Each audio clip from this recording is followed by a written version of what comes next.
Last time I had told you about the theorem of perpendicular axis and theorem of parallel axis in the rotational dynamics.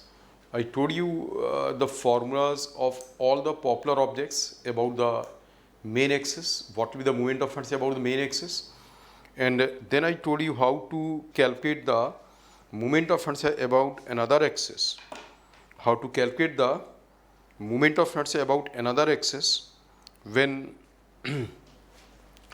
moment of inertia about one axis is known by using the theorem of parallel axis or the theorem of perpendicular axis.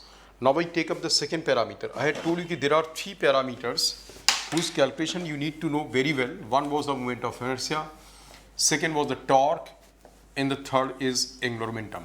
So now I tell you about the second parameter, that is torque. तो मैं torque के बारे में बता रहा हूँ आपको कि how you will calculate torque.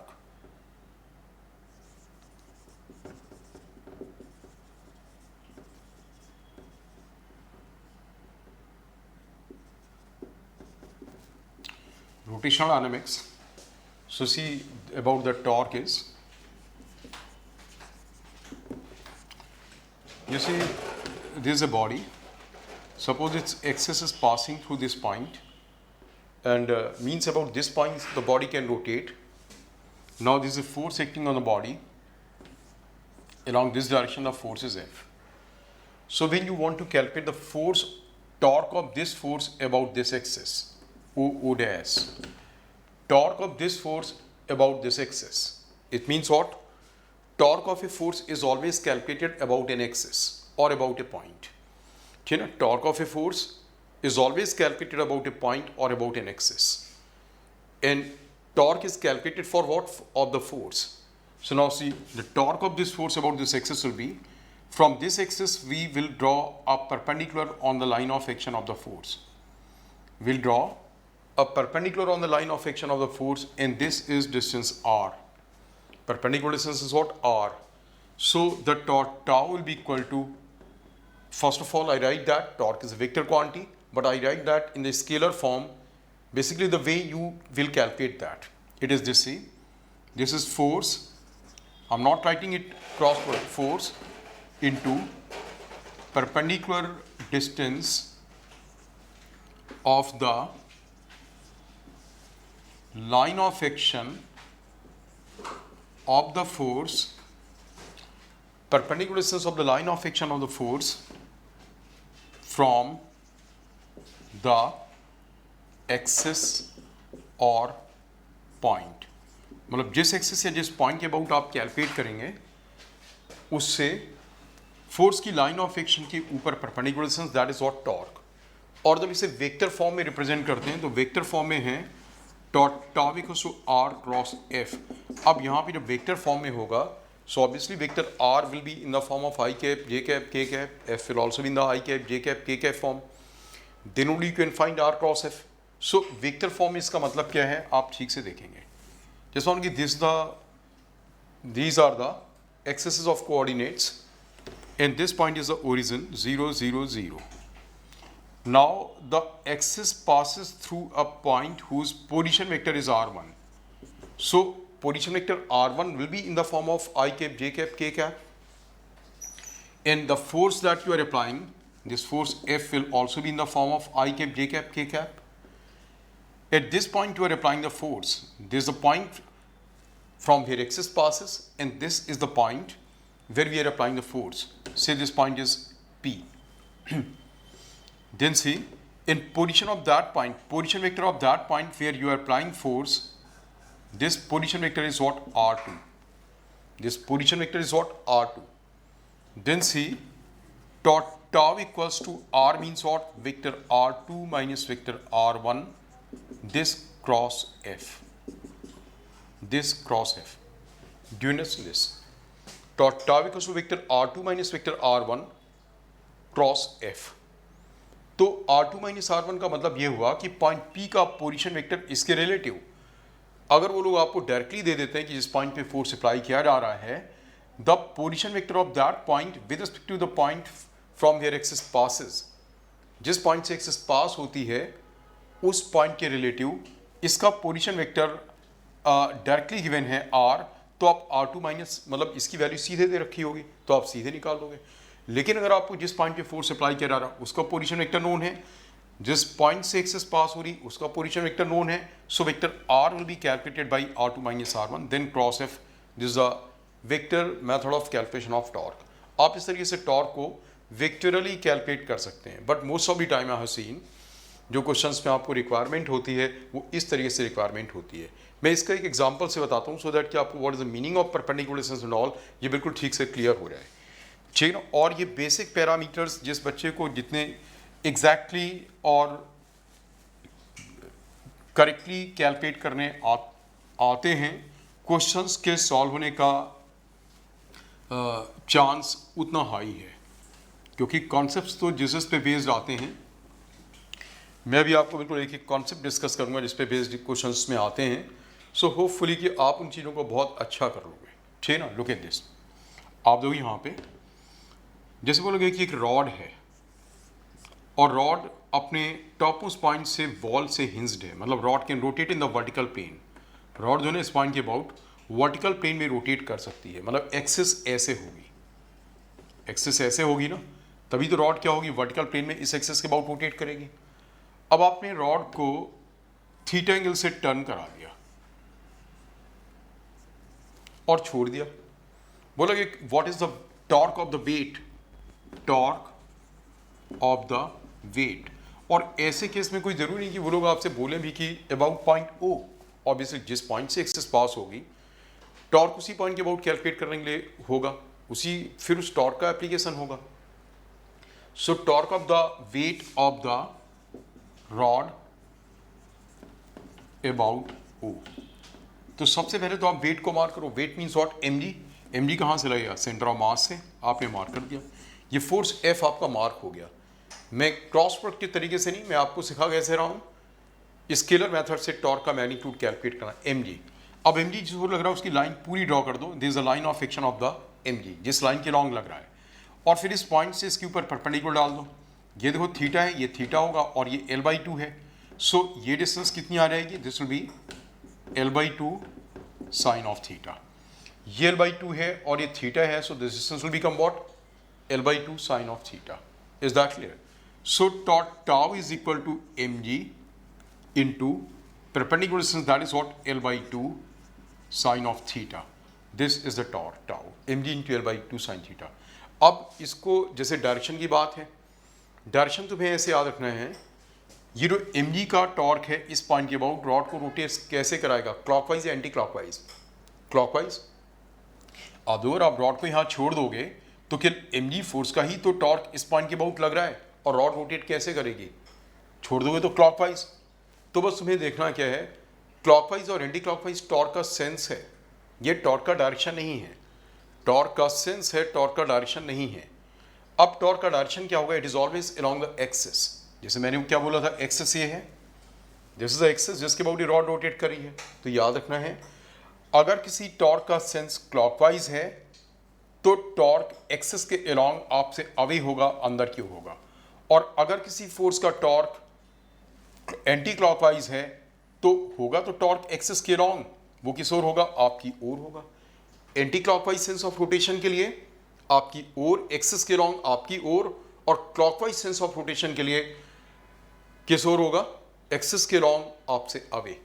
Is that clear? ये डायरेक्शन हुआ इसका। और अगर आपको आर क्रॉस एफ से करना होता तो यहाँ पे आर क्रॉस एफ से इस तरीके से, जैसे इस केस में टॉर्क अंदर की ओर आया और पहला वेक्टर आर है, तो आपने यहाँ से इसकी ओर क्या, आर क्रॉस एफ, एफ नीचे की ओर है तो राइट हैंड को इस ओर टर्न कराया, थंब अंदर की ओर आया तो उससे आ गया। But most of the time आप आर क्रॉस एफ से भी निकाल सकते हो, और जो मैंने तरीका बताया आपको कि क्लॉकवाइज होगा टॉर्क एक्सिस ऑफ रोटेशन के रॉन्ग, बस आपके लिए रोटेशन उस फोर्स के ड्यू टू क्लॉकवाइज है, मतलब उस फोर्स के ड्यू टू देखना, मतलब मैं उस फोर्स के ड्यू टू क्यों बोल रहा हूँ, एक ही बॉडी पे हो सकता है कि 5-6 फोर्सेस लग रहे हैं, कई सारे फोर्सेस, कोई फोर्स उस बॉडी को क्लॉकवाइज रोटेट कराना चाह रहा, कोई फोर्स एंटी क्लॉकवाइज रोटेट कराना चाह रहा है, तो बॉडी तो ओवरऑल या तो क्लॉकवाइज रोटेट करेगी एंटी क्लॉकवाइज, मतलब एक साथ कई सारे फोर्सेस के टॉर्क्स होंगे। तो किस फोर्स के टॉर्क का डायरेक्शन क्या होगा, जैसे जो फोर्स बॉडी को क्लॉकवाइज रोटेट कराना चाहेगा वो आपको देख के पता लग जाता कि ये फोर्स बॉडी को क्लॉकवाइज रोटेट कराना चाह रहा है या एंटी क्लॉकवाइज रोटेट कराना चाह रहा। तो कोई फोर्स बॉडी को जिस सेंस में रोटेट कराना चाहेगा, जैसे क्लॉकवाइज रोटेट कराना चाह रहा, तो उसके टॉर्क का डायरेक्शन क्या होगा, एक्सिस के अलोंग आपसे अवे। और अगर कोई फोर्स बॉडी को एंटी क्लॉकवाइज रोटेट कराना चाहेगा तो उसका टॉर्क किस ओर होगा, एक्सिस के अलोंग आपकी ओर। ठीक है ना, ये पॉइंट क्लियर। सो टॉर्क का मैग्नीट्यूड कैलकुलेट करना आ गया और टॉर्क का डायरेक्शन आ गया। And you got to know that clockwise and anti clockwise only the sense of torque, they are only the senses of torque. ये क्लॉकवाइज सेंस का टॉर्क है, एंटी क्लॉकवाइज सेंस का।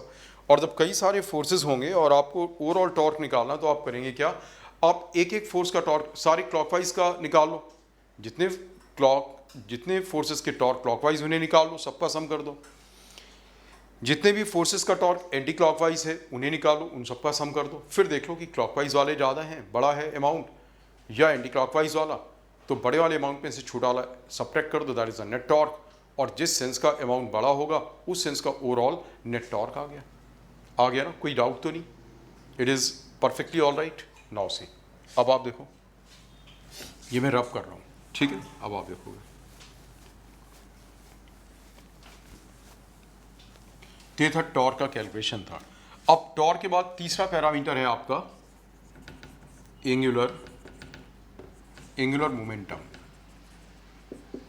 सो इसी एंगुलर मोमेंटम इज व्हाट, जो angular momentum है आपको सबसे पहले आसान किसका है निकालना, कोई बॉडी एक फिक्स्ड एक्सिस के अबाउट, मतलब एक्सिस इज नॉट ट्रेवलिंग, एक बॉडी एक सर्टेन एक्सिस के अबाउट रोटेट कर रही है ओमेगा एंगुलर वेलोसिटी से, और इस एक्सिस के अबाउट बॉडी का मोमेंट ऑफ इनर्शिया आई है। So L will be equal to what, I omega.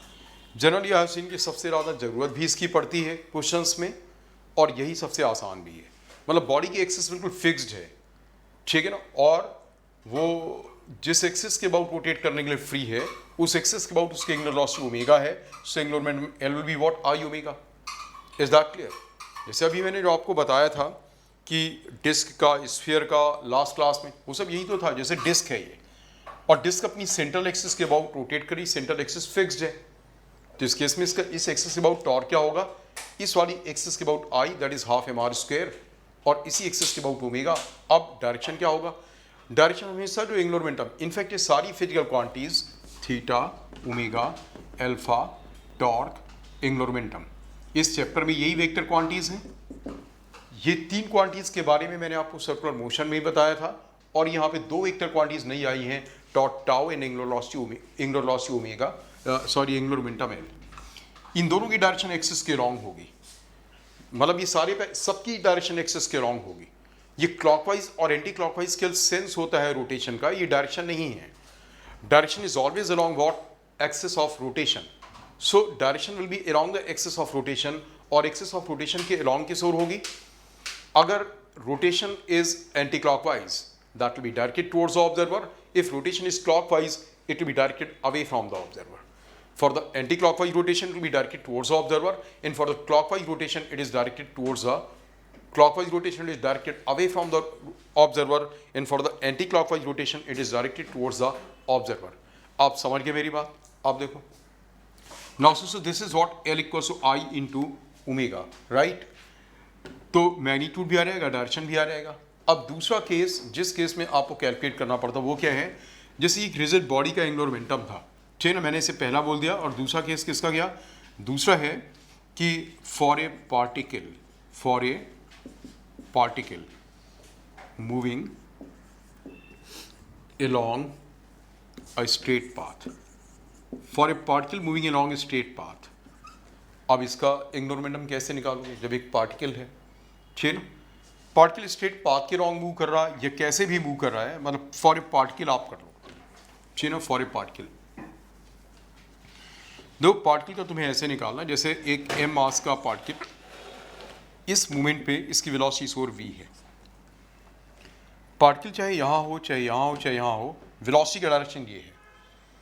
मतलब मैं जिस मूवमेंट की बात कर रहा हूँ उस मूवमेंट पे पार्टिकल की वेलोसिटी का डायरेक्शन ये है, और आपको O पॉइंट के अबाउट इसका एंगुलर मोमेंटम निकालना क्या होगा। तो स्केलर फॉर्म में पहले बता रहा हूँ, स्केलर फॉर्म में क्या होगा, L equals to this will be momentum, जो पार्टिकल का मोमेंटम है, momentum into perpendicular distance of the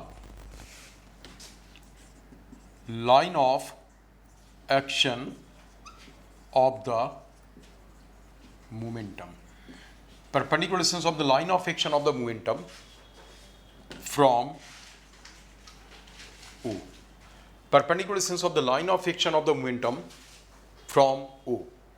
O point से इसके लाइन ऑफ एक्शन की परपेंडिकुलर डिस्टेंस, आप देखो ये लाइन ऑफ एक्शन है, लाइन ऑफ एक्शन का जिस लाइन के लॉन्ग मोमेंटम है और उससे आपने क्या इसकी परपेंडिकुलर डिस्टेंस ये ले ली, ये परपेंडिकुलर डिस्टेंस आर आ गई। पार्टिकल भले यहाँ हो यहाँ कुछ मतलब नहीं है हमें कि पार्टिकल से डिस्टेंस से मतलब नहीं है, पार्टिकल का जिस लाइन के अलॉन्ग मोमेंटम है उस लाइन के ऊपर perpendicular R in this angular momentum L equals what, L is equal to M V into what R. R perpendicular distance है, रिमेंबर ना कि पार्टिकल की यहाँ से डिस्टेंस है। अगर पार्टिकल ही यहाँ होता तो वेलोसिटी यहाँ, वो परपेंडिकुलर डिस्टेंस अपने आप से आ गई। और वेक्टर फॉर्म में इसे कैसे कर रहे हैं, I tell you that also. Vector form में देखो, वेक्टर फॉर्म में ऐसे होगा कि मानो आपका पार्टिकल यहाँ है P और वो इस पॉइंट पे m मास का पार्टिकल है v स्पीड से जा रहा है, एंड दिस इज द ये जो है this point is the origin of coordinates, ठीक है ना। अब वेलोसिटी वेक्टर v जब आपको वेक्टर फॉर्म में निकालना है, so angular momentum L equals to ये होगा आपका r cross p, p is the momentum. So जब वो इस फॉर्म में निकालना होगा तो obviously velocity vector v i cap j cap k cap के फॉर्म में गिवन होगा, क्योंकि जब आप वेलोसिटी वेक्टर को मास m से मल्टीप्लाई करोगे तभी तो आपका p आएगा, तभी आपका p आएगा ना। आप जब इसे i cap j cap k cap के फॉर्म में करोगे तभी p आएगा। Is that clear? Now see, अब पार्टिकल जहाँ पे है उसका पोजीशन वेक्टर r है जो कि आपका i cap j cap k cap के फॉर्म में गिवन होगा। कहाँ पे पार्टिकल, उसकी position vector will be given, तो बस यहाँ से आप निकाल लोगे r क्रॉस p। आप समझिए ना, this is what r cross p। ये किस पॉइंट के अबाउट आया, इस पॉइंट के अबाउट, ये ओरिजिन के अबाउट निकाला आपने। अगर आपको किसी और पॉइंट के अबाउट निकालना होता, ठीक ना, आप ठीक से समझना, जैसे आपको और किसी पॉइंट के अबाउट निकालना होता तो कैसे निकालते। Suppose this is the origin of coordinates, particle p is here, p2 is here, its position vector is r2, and you have to calculate about a point p1. You have to calculate what, angular momentum about a point p1, whose about a point p1 whose position vector is r1. इसका position vector r1 है और आपको इस position vector इस point p1 के about इस point p2 का angular momentum calculate करना, और इसकी वेलोसिटी जो है जहाँ पे पार्टिकल है इसकी वेलोसिटी वेक्टर v है which is known mass m है। सो अब आप देखोगे L equals to r cross p में क्या होगा, L equals to vector r2 minus vector r1 cross p। p आप निकाल ही लोगे, मास m से वेलोसिटी वेक्टर को मल्टीप्लाई कर दोगे, you will get what, momentum vector p। पूरा समझ रहे हो ना। सो दिस व्हाट, और r2 minus r1 will come in the form of what, i cap j cap k cap. So then you can find what, cross product. Means what कि आप समझ गए होगे इस बात को कि मीन्स अगर आपको किसी भी पॉइंट के अबाउट निकालना है, जब ओरिजिन के अबाउट निकालना था तो p1 r1 क्या हो गया, 0। सो सीधे जो r था वही r क्रॉस p आ जाता था। ये हुआ एक पार्टिकल के लिए। अब तीसरा है जो कि यूज़ में कभी कभी आता है, ये भी वो देखो, ये है तीसरा है for A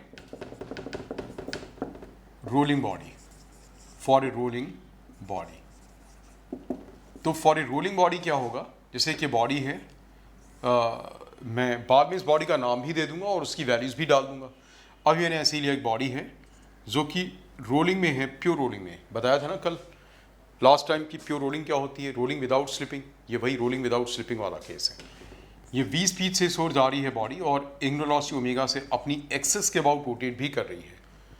and pure rolling means I had told you velocity v equals omega into r, है ना, velocity v equals what, omega into r। So that means कि इफ दे टेल यू कि वेलोसिटी v इतनी है, कुछ velocity की value दे दी और बोल दिया कि इट इज़ रोलिंग, तो ओमेगा नहीं भी दिया है तो आप ओमेगा निकाल लोगे v बाई r से। या उन्होंने आपको बोला कि ओमेगा दे दिया और बोला गया रोलिंग में है तो वेलोसिटी v निकाल लोगे आप किससे, ओमेगा इनटू r से निकाल लोगे। अब मान कि आपको इसका एंगुलर मोमेंटम इस पॉइंट O के अबाउट निकालना है, ये पॉइंट सेंटर इसका O था और आपको पॉइंट P के अबाउट एंगुलर मोमेंटम निकालना है। ठीक है ना। तो आप मेरी बात ठीक से सुनना, खास तौर से जब मैं आपके अपने इनिशियल एक्सप्रेशंस बोलता हूँ तो I tell you all those expressions in the very general form. General form की मतलब वो ये ना हो कि कभी मैंने किसी पॉइंट के अबाउट बताया, किसी और पॉइंट के अबाउट आ गया, मैं ऐसे बताता हूँ सब आपको, मतलब उसे मग अप नहीं करना है, जो मैं बता रहा हूँ उसका बेसिक समझना है। आपको पी पॉइंट के अबाउट एंगुलर मोमेंटम निकालना है। सो देखो होगा क्या angular momentum, L about P, L होगा ना अबाउट पी, क्या होगा, मैं इसे लिखता हूँ it is equal to L1 plus vector L2, vector L1 plus vector L2।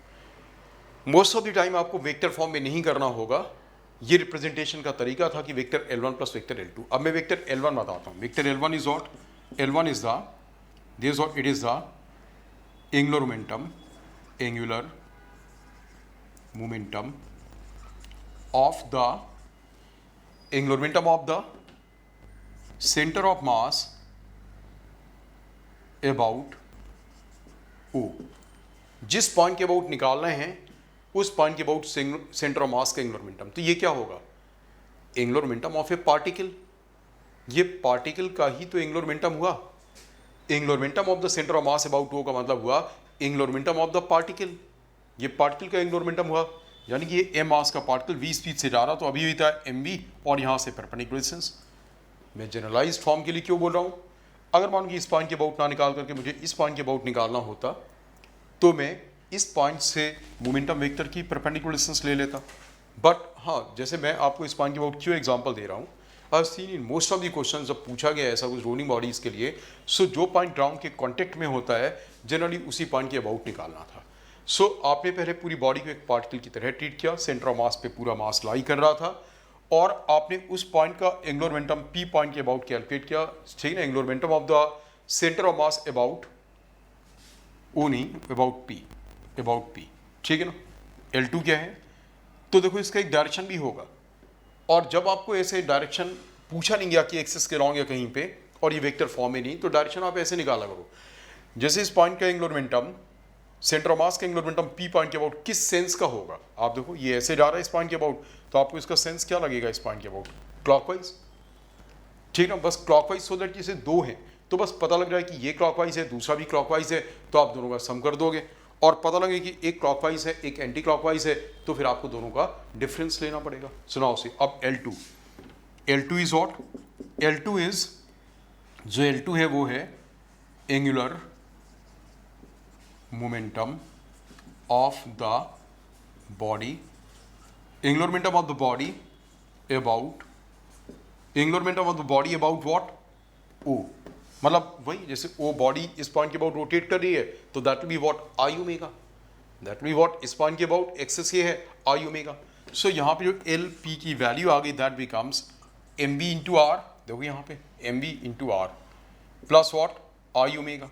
अब मैंने बोला मैं किसी बॉडी के लिए भी बता दूंगा, मान लो फॉर एग्जाम्पल ये सॉलिड स्फीयर है, से ये सॉलिड स्फीयर है, तो इसका एल कितना रहेगा, एम वी आर तो हो ही गया, प्लस आई आ रहेगा 2/5 mr²। एक सॉलिड स्फीयर का अपनी एक्सिस के अबाउट जो डायमीटर से पास हो रही है उसके about moment of inertia will be 2/5 mr² और ओमेगा। अब क्योंकि प्योर रोलिंग है, सो मानो कि आपको v दिया है ओमेगा नहीं दिया है, तो 2/5 mr² और ओमेगा की जगह क्या डाल दोगे, v/r, है ना, v/r डाल दोगे, तो इससे ये एक r से r कैंसिल हो जाएगा और ये आ जाएगा 7/5 mvr आ जाएगा ना। ये भी बहुत इंपॉर्टेंट केस है। और वैसे तो सबसे बड़ी चीज़ है कि अगर आपको रियली वो जो फॉर्मूले बताए थे लास्ट टाइम, इक्विवेलेंसी बताई थी, और वो आपको ठीक से आती है, ठीक है ना, और साथ में आपको ये 3 parameters torque, moment of inertia, angular momentum ठीक से आते हैं, तो इसके बाद जो मैं भी बता रहा हूँ वो उसमें देखो जेई मेन और नीट के लेवल पे वैरायटी इतनी नहीं है। आई अंडरस्टैंड जेई एडवांस के लेवल पे इसमें भी बहुत वैरायटी है, बट जब बात जेई मेन के लेवल की आती है या नीट के लेवल की आती है तो बहुत ही लिमिटेड काइंड ऑफ क्वेश्चंस हैं उसमें, मतलब वैरायटी बड़ी लिमिटेड है, आप देखोगे, ठीक। 9 से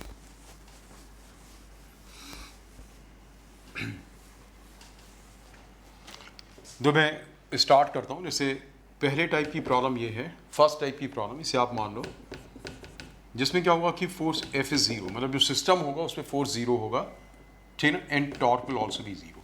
फोर्स भी ज़ीरो, टॉर्क भी ज़ीरो, उसी में से कुछ निकालना होगा। कैसे?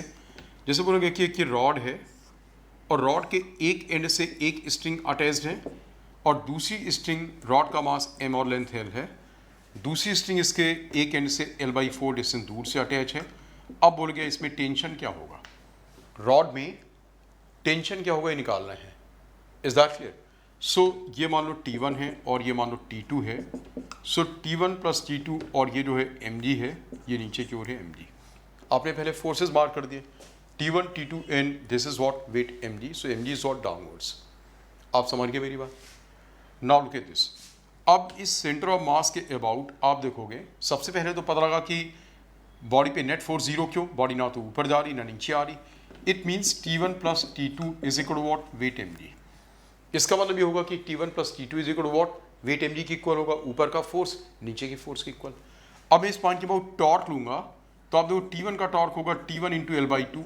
इस पॉइंट के अबाउट mg का टॉर्क जीरो, mg का लाइन ऑफ एक्शन तो सेंटर ऑफ मास से ही पास हो रहा है और मैं सेंटर ऑफ मास के अबाउट ही टॉर्क ले रहा हूँ, तो उसका टॉर्क तो जीरो हो गया, perpendicular distance zero. T1 into L/2, ये टॉर्क T1 का किस सेंस का होगा, देखो यहाँ पे एंटी क्लॉकवाइज, और T2 का टॉर्क किस सेंस का होगा, T2 इंटू L/4, ये होगा एंटी क्लॉकवाइज और ये होगा क्लॉकवाइज।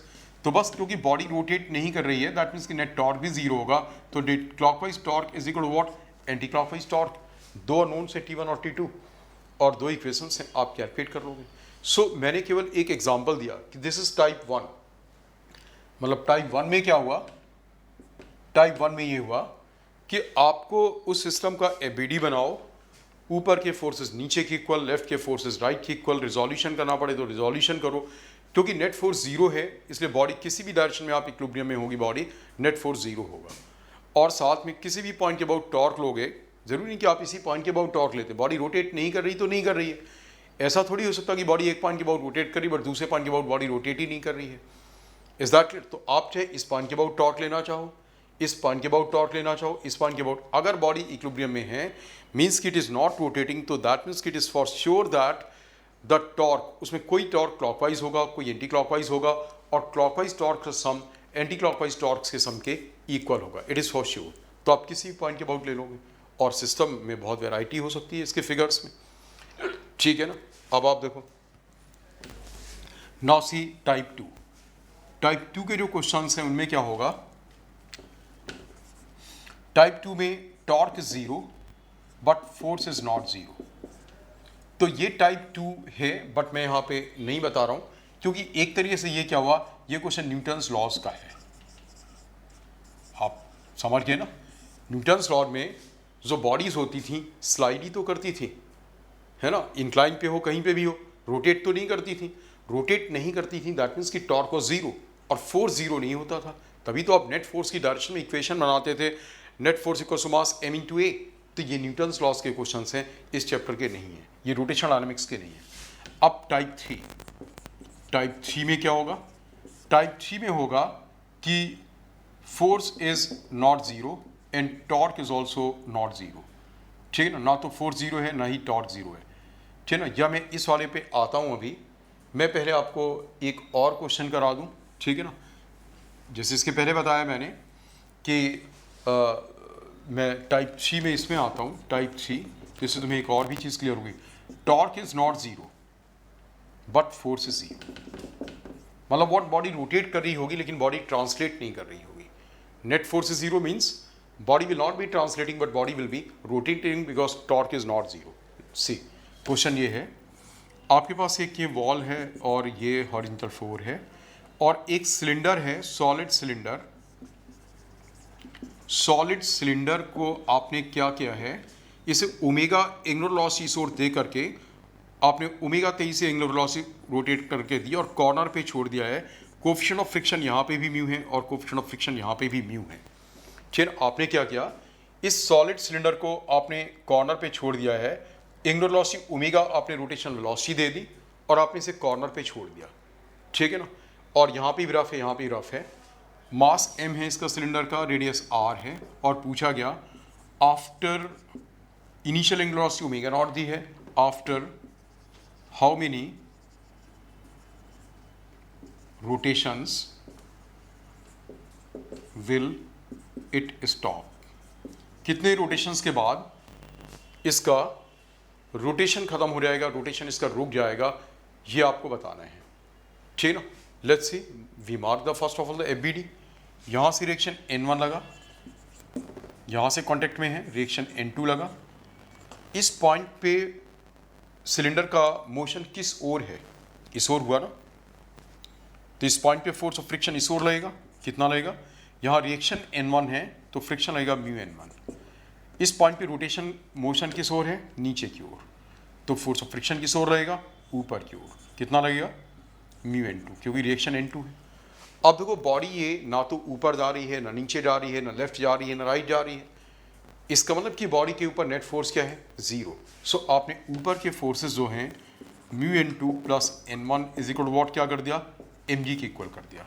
ये इसके वेट mg के इक्वल होगा, ऊपर के फोर्स नीचे के इक्वल, और लेफ्ट के फोर्सेस राइट के इक्वल करोगे तो लेफ्ट में कौन सा फोर्स है, म्यू N1 है, एक ही फोर्स है म्यू N1, और राइट में क्या है, एक ही force N2। So mu N1 is equal what, N2।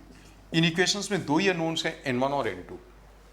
इन इक्वेशंस में N1 और N2 दो अननोन्स हैं, आप सॉल्व कर लोगे, मतलब I am not solving it, आप क्या करो, इसे आसान सा है, कोई बड़ा टफ नहीं सॉल्व करना। आपने N2 की वैल्यू यहाँ पे डाल दी म्यू N1, तो मी स्क्वायर N1 आ गया plus N1 equal to mg, N1 common ले लिया, N1 आ गया, N1 की वैल्यू यहाँ डाल दोगे, N2 आ जाएगा, है ना।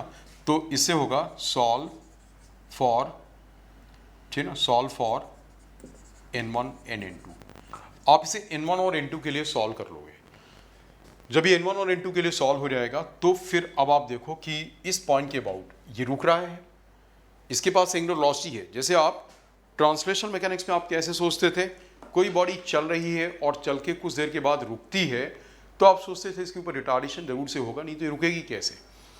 ऐसे ही जब कोई रोटेशनल डायनामिक्स में ऐसी बात हो तो आपको सोचना क्या है, बॉडी रोटेट कर रही है और फिर बाद में बॉडी रुक रही है, तो दैट मीन्स कि बॉडी में कोई ना कोई एंगुलर रिटार्डेशन होगा, बॉडी में क्या होगा, कोई ना कोई एंगुलर रिटार्डेशन होगा। तो बॉडी के पास यहाँ एंगुलर रिटार्डेशन है, और एंगुलर रिटार्डेशन के लिए क्या चाहिए, टॉर्क। जैसे वहाँ पे क्या होता था, रिटार्डेशन है तो आप सोचते क्या थे, फोर्स चाहिए रुकाने के लिए, यहाँ क्या चाहिए, टॉर्क। लेट्स सी, इसका रोटेशन किस सेंस का है, एंटी क्लॉकवाइज। जो म्यू N2 फोर्स है, देखो mg फोर्स तो सेंटर से पास हो रहा है, उसका टॉर्क जीरो, N2 भी सेंटर से पास हो रहा है, उसका भी टॉर्क जीरो, N1 भी सेंटर से पास हो रहा है, उसका भी टॉर्क जीरो। जो फोर्स म्यू N1 है उसका सेंटर के अबाउट टॉर्क क्या होगा, mu N1 into what, mu N1 into this distance होगा ना। इसका जो इसके अबाउट टॉर्क होगा that will be what, mu N1 into this distance what, R. So मैं इसे लिख देता हूँ यहाँ पे कि एक, और ये टॉर्क किस सेंस का है, म्यू N1 इंटू आर का टॉर्क, ये बॉडी को इस ओर रोटेट कराएगा, ये बॉडी को रोटेट किस ओर कराएगा, इस ओर रोटेट कराएगा, तो इसका टॉर्क क्लॉकवाइज सेंस का टॉर्क हुआ, और रोटेशन एंटी क्लॉकवाइज है तो क्लॉकवाइज सेंस का टॉर्क एंटी क्लॉकवाइज रोटेशन के लिए रिटार्डेशन प्रोड्यूस कराएगा। सो टॉर्क कितना आ गया इसका, ये आ गया म्यू N1 इंटू आर। अब यहाँ का देखो म्यू N2 भी सेंटर से पास नहीं हो रहा, so mu N2 into are, ये भी टॉर्क किस सेंस का है, दिस टॉर्क, ये भी ऐसे रोटेट कराएगा क्लॉकवाइज, तो ये भी क्लॉकवाइज टॉर्क हुआ। सो दोनों आपने क्लॉकवाइज टॉर्क का सम कर दिया, और क्लॉकवाइज टॉर्क के सम को किसके इक्वल कर दिया, आई alpha. Torque equals what, I alpha. जो यहाँ से अल्फा आएगा वो एंगुलर रिटार्डेशन आएगा, ठीक है ना। मैं फर्दर इस प्रॉब्लम को यहाँ पे कर रहा हूँ, ठीक है ना। अब मैं इस प्रॉब्लम को फर्दर इस जगह कर रहा हूँ। सो आप देखोगे इसमें से क्या हुआ कि आपने जो कॉमन आ गया आपका, वो आ गया म्यू आर कॉमन आ गया, और N1 प्लस N2 आ गया is equal to I. Solid cylinder था तो हाफ mr स्क्वायर हो गया और अल्फा हो गया, half mr square into alpha. Is that clear, half mr square into what, alpha आ गया। अब आप ये देखो कि इससे जो अल्फा की वैल्यू है वो आ जाएगी, इससे आप अल्फा निकालोगे ना। N1 और N2 आपने इसके पहले यहाँ से सॉल्व किया, उसकी वैल्यू डाल दी, जो कि मैं यहाँ पे सॉल्व नहीं कर रहा हूँ, और आप इससे अल्फा की वैल्यू निकाल लोगे। तो जब आपको अल्फा आ गया, अब आप क्या करोगे, जैसे मान कि वहाँ पे ट्रांसलेशनल मैकेनिक्स में होता गया था, हम निकालते थे कि कितने डिस्टेंस के बाद कोई बॉडी रुकेगी, इनिशियल वेलोसिटी पता है, final velocity zero. So we applied what, v square equals to u square plus 2as। यहाँ पे अप्लाई क्या करेंगे, कितने थीटा के बाद रुकेगा। यहाँ पे डिस्प्लेसमेंट का इक्विवेलेंट टर्म क्या है, angular displacement, so theta. So omega final square equals to omega initial square plus 2 alpha theta. अब आपको क्या करना, ओमेगा फाइनल जीरो डाल दो, ओमेगा इनिशियल ओमेगा नॉट डाल दो, और क्योंकि ये जो अल्फा आएगा ये रिटार्डेशन है, angular retardation, because rotation is anticlockwise and the torques are what clockwise, so ये रिटार्डेशन प्रोड्यूस कराएगा, so minus of twice of alpha, alpha की जो वैल्यू यहाँ से आएगी यहाँ डाल दोगे और थीटा इससे निकाल लोगे, जब आपका थीटा आ गया इससे थीटा आ जाएगा ना, और नंबर ऑफ रोटेशंस जो होगा, नंबर ऑफ, ठीक है ना, number of rotations will be equal to what, theta upon 2 pi, number of rotations क्या होगा, it will be theta upon 2 pi will be the number of rotations, इससे आप number of rotations निकाल लोगे, ठीक है ना। So this is how you have to, मतलब मैं ये एग्जांपल क्यों देना चाह रहा था, सो दैट कि आपको ये भी क्लियर हो जाए, ना केवल ये कि आपका ये इस टाइप का क्वेश्चन इसमें कि फोर्स जीरो है टॉर्क जीरो नहीं है, उस टाइप का तो है ही, तो उसे आपने क्या किया, फोर्सेस की इक्विलिब्रियम की कंडीशन ली, उससे कुछ अननोन्स आ गए, फिर आपने नेट टॉर्क देखा, टॉर्क टाउ को आई अल्फा निकाला, है ना, फिर बाद में मैं I wanted to tell you कि यहाँ पे इक्वेशंस ऑफ मोशन भी कैसे यूज होंगे। So in my previous video I had told you कि आप जो है ना कि जो इक्वेशन, जो ट्रांसलेशन मैकेनिक्स का जितना भी इक्विवेलेंट रोटेशन डायनामिक्स का पार्ट है, इक्वेशंस ऑफ मोशन है, या बाकी जो सारी चीज़ें हैं, मोमेंटम का इक्विवेलेंट एंगुलर मोमेंटम है, ठीक है ना, सारे पैरामीटर्स के इक्विवेलेंट लॉज, सारे पैरामीटर्स के इक्विवेलेंट पैरामीटर्स, इन सारे लॉज के जो ट्रांसलेशन मैकेनिक्स के लॉज थे उनके इक्विवेलेंट लॉज वो बताए थे मैंने। सो इसके थ्रू तुम्हें क्लियर हुआ कि वहाँ पे जैसे इक्वेशंस ऑफ मोशन होते थे, तो यहाँ पे भी इक्वेशंस ऑफ मोशन को सोचना कैसे है, अप्लाई कैसे करना है, ठीक है ना, तो इसके थ्रू ये भी क्लियर हुआ। अब आप देखोगे जो टाइप 4 है, इसका टाइप 4 होगा, इसमें यू सी जो टाइप 4 है वो ये होगा,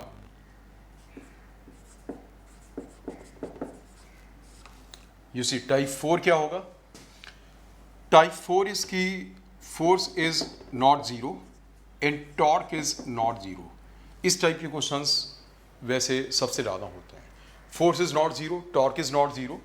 तो इसमें देखो ये हुआ कि आपने एक मान लो कि ये इंक्लाइन है of angle theta which is fixed on the ground, ये एक इंक्लाइन है on the ground which is fixed on the ground, और इसकी फ्लोर रफ है, और इसके ऊपर एक सॉलिड सिलेंडर है, सॉलिड सिलेंडर, ठीक है, solid cylinder, and it is given that cylinder is in rolling motion. जब इसे छोड़ दिया गया है यहाँ पे तो इसके ऊपर रोल करता है। कैलकुलेट एक्सेलरेशन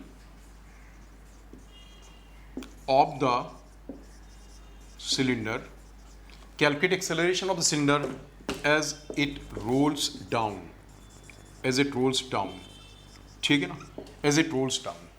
अगर उन्होंने इतना बोल दिया तो इसका मतलब ये हुआ कि it's pure rolling, rolls down का मतलब हुआ प्योर रोलिंग। फिर भी sometime they make one, they give one more sentence to make it further clear, sometime they don't give, और नहीं देते तो कोई ज़रूरत भी नहीं है इसका। जैसे ये फ्लोर रफ होगी, रफ नहीं होती तो उसमें प्योर रोलिंग नहीं हो सकता था। उन्होंने आपसे यहाँ पे सेंटेंस दिया, friction is enough to allow pure rolling, या friction is enough to allow rolling, that was also enough.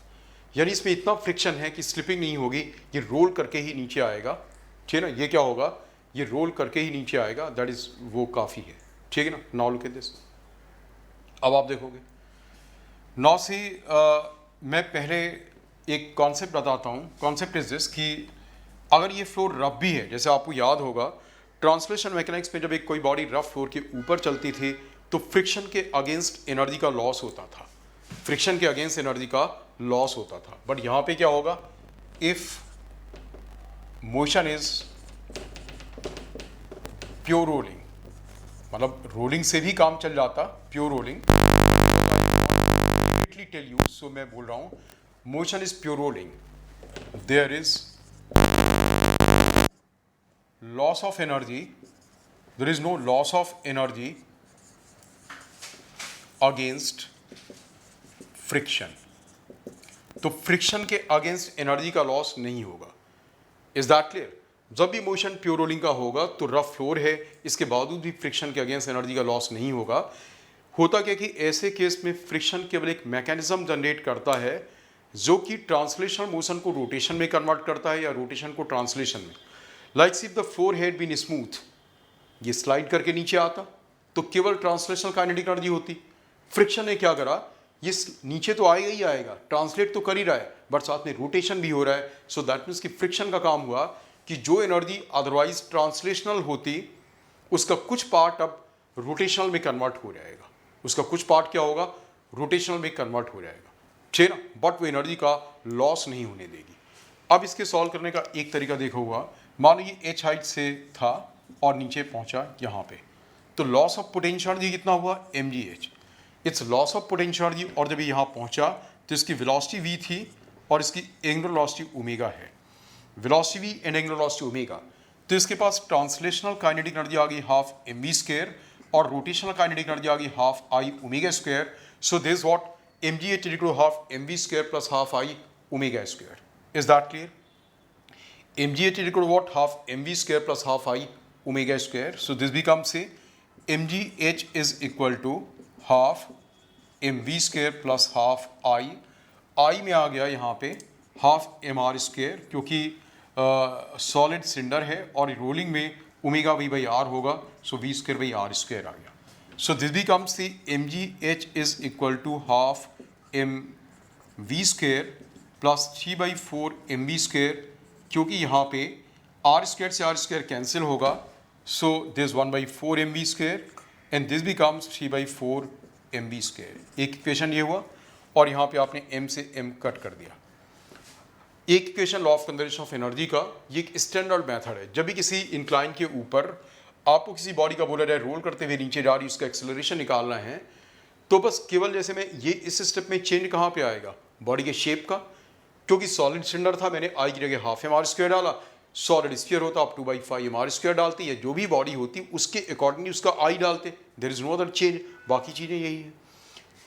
दूसरा इक्वेशन क्या होगा इसमें, use the third equation of motion, v square equals to u square plus 2as, ठीक है ना, मतलब दो equations, law of conservation of energy and the other is what, use third equation of motion. तो third equation of motion में v square equals to u square, 0 था u, 2a तो calculate कर रहे हैं, s is what, you see this is h, this theta, तो ये length कितनी आ जाएगी, h ओवर साइन थीटा आ जाएगी, है ना, ये h है और ये theta, so this length will be what, h over sine theta which is s, h over sine theta.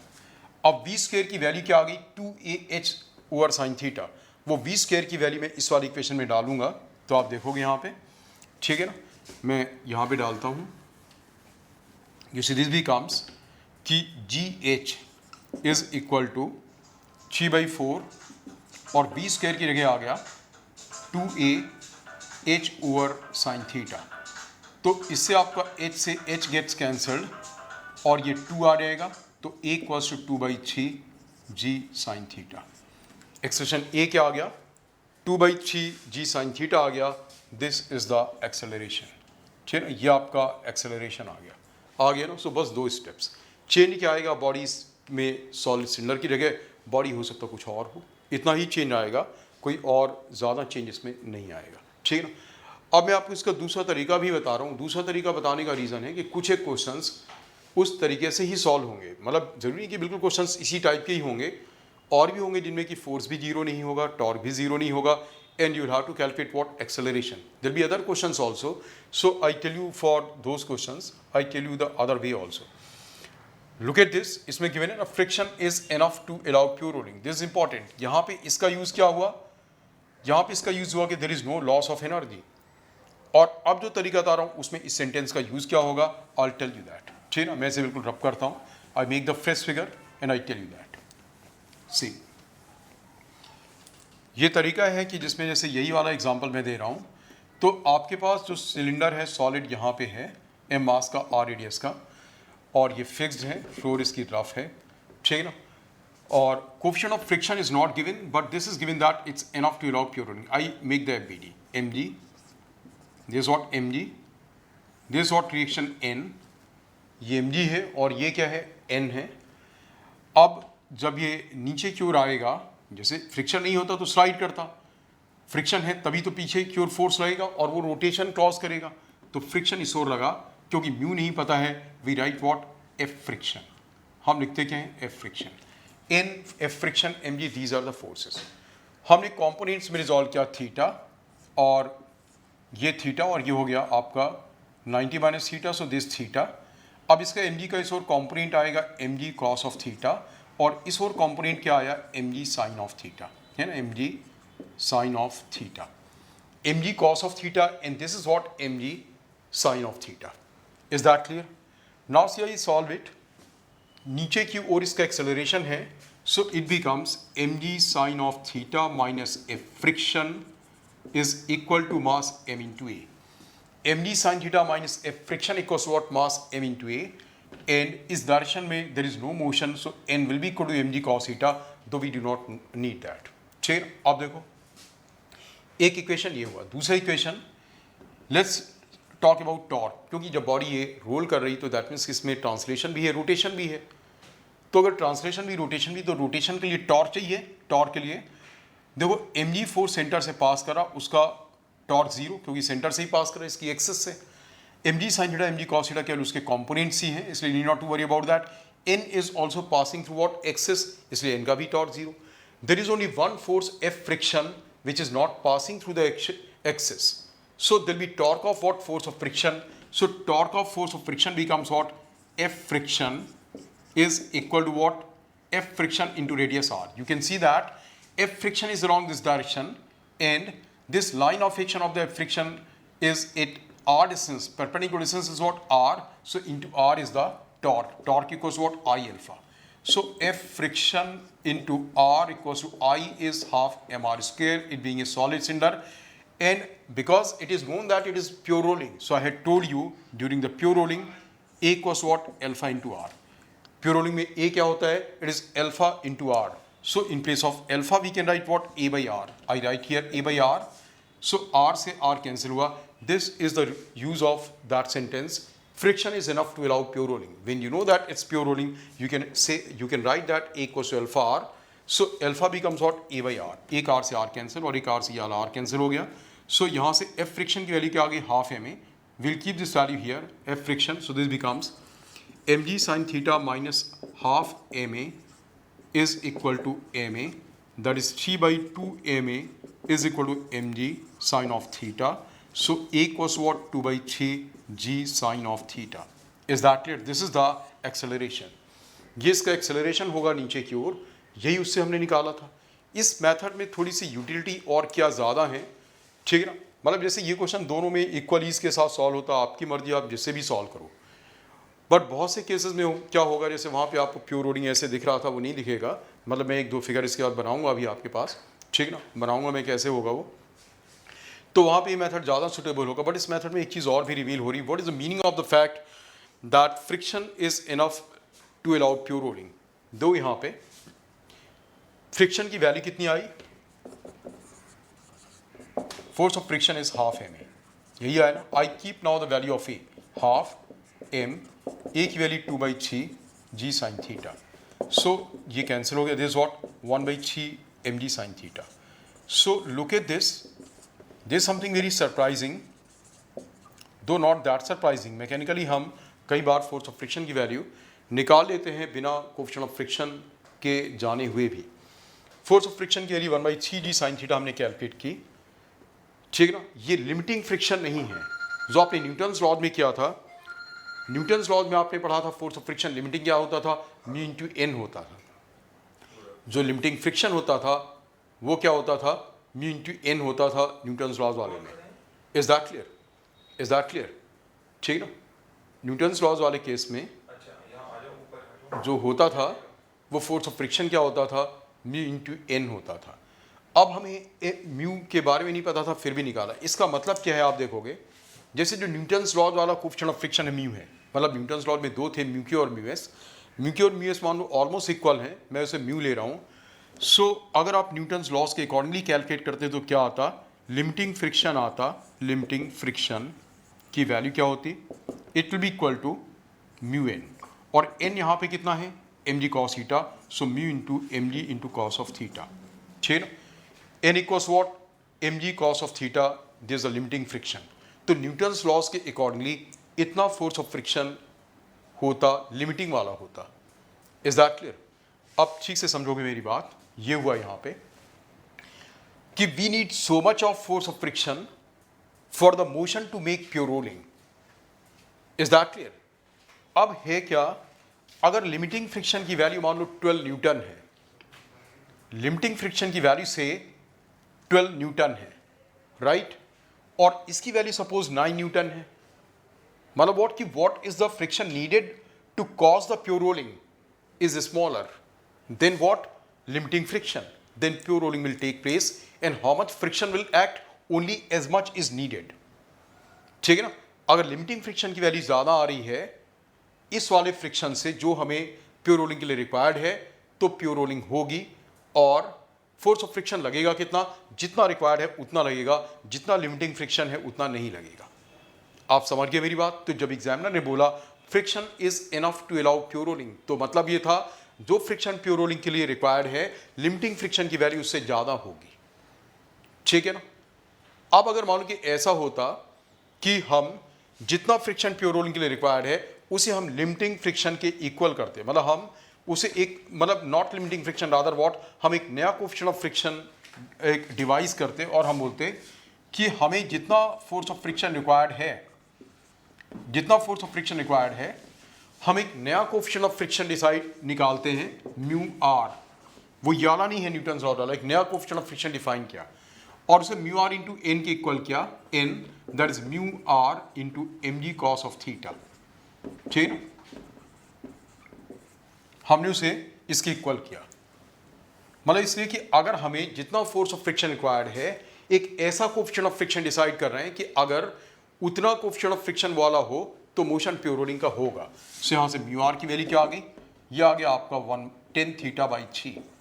और आप देखो अगर, तो ये बड़ा अजीब सा एक्सप्रेशन आया, you know that Newton's laws में जब कोएफिशिएंट ऑफ फ्रिक्शन आपको बताया गया था, so Newton's laws में it was told to you that the coefficient of friction between the two surfaces depends upon the nature of the surfaces।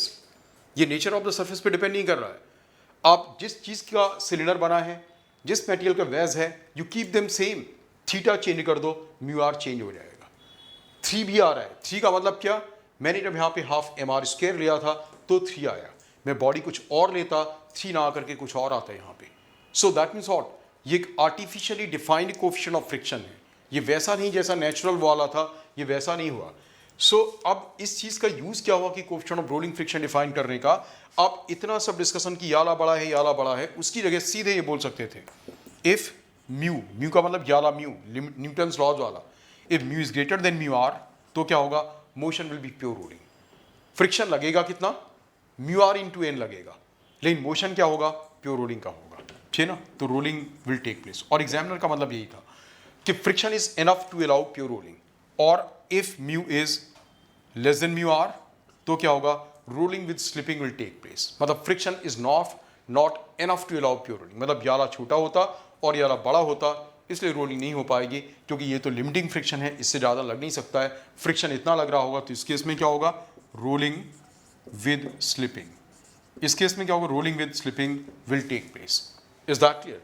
So it will take me one more class, तो मैं अपनी next video में और continue this part की ये जो remaining angular momentum के questions हैं, इसी के कुछ और एग्जांपल्स हैं, और कंटिन्यू विद दैट। सो वो जो मेरी तीसरी वीडियो होगी रोटेशनल डायनामिक्स की, उसमें ये पार्ट जेईई मेन और नीट के लिए ये कंप्लीट हो जाएगा। ठीक है ना? Okay, all right.